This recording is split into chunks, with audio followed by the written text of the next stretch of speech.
Suizan egindako ikerketa baten arabera, Bai. Suizan ikerketa asko egiten dira, emakumeen besapeek tipula usaina dute, eta gizonezkoek gazta usaina. Suizan ikerketa zoragarrik egiten dira. Beriz esango izuet, emakumeen besapek tipula usaina dute, eta gizonezkoek, hori izan duena, gazta usaina. Bai, nervioso jarri naiz. Amaia. Gezurra. Gezurra da. Amaiak esaten du gezurra dela.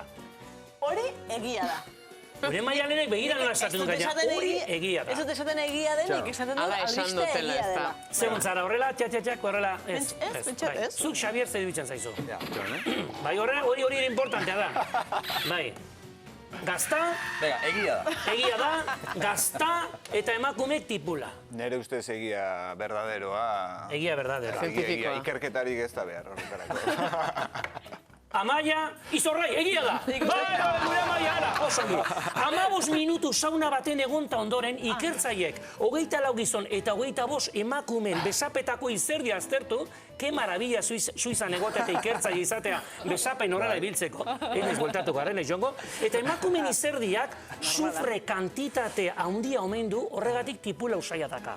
Bai ez. Eta gizonek berriz azido berezi bat botatzen dute, gaztan usain antzekoa. Zen Bai, edozin momentutan nik gaur goizen, hau bintzuta ikusita ondoren, horrela egin dut esan dara, gibel urdina.